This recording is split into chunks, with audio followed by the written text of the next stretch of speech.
மார்னிங்லேருந்தே லைட்டாக க்ளவுடியாக இருக்க மாதிரி இருந்தது. ஈவினிங் போல் லைட்டாக தூறல் ஸ்டார்ட் ஆகி நல்லாவே மழை வாசல் ஃபுல்லாக நனைஞ்சுது.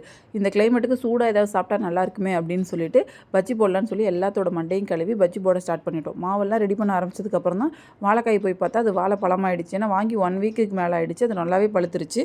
ஸோ என்ன பண்ணலான்னு யோசிக்கும்போது நான் அப்பள பஜ்ஜி போடுறோம் அப்படின்னு சொன்னேன். இல்லை போண்டா போட்டுக்கலாம் நாங்கள். இல்லை அப்பளத்தை வச்சு போடலான்னு சொல்லி மண்டை கழுவி அப்பள பஜ்ஜி போடுறதுக்கு ரெடி பண்ணேன். இல்லை வேண்டாம், இது நிறைய போட்டால் செட் ஆகாதுன்னு சொல்லும்போது தான் நம்ம பழைய ஸ்டைல் வாழை இலை பஜ்ஜிக்கு போயிடலான்னு சொல்லி வாழை இலையை எடுத்து அதுக்கு வேணுங்கிற ஷேப்பில் கட் பண்ண ஆரம்பிச்சிட்டேன். ஏன்னா வாழைக்காய் பஜ்ஜி எப்படி இருக்கோ அதே டேஸ்ட்டில் தான் வாழை இலை பஜ்ஜியும் இருக்கும். என்ன உள்ளே இருக்கிறத மட்டும் சாப்பிட முடியாது.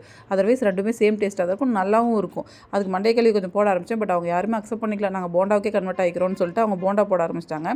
எனக்கு வாழை இலை பஜ்ஜி அப்பளம் பஜ்ஜிலாம் எடுத்து வச்சாங்க. சரி சாப்பிட்லான்னு எடுக்கும்போது தம்பி அலறான்னு சொல்லிட்டு போகிறதாயிடுச்சு. அப்புறம் போயிட்டு வந்து டின்னர் என்னென்னு பார்த்தீங்கன்னா தாளிச்ச சாதம் தான் செஞ்சுருந்தாங்க.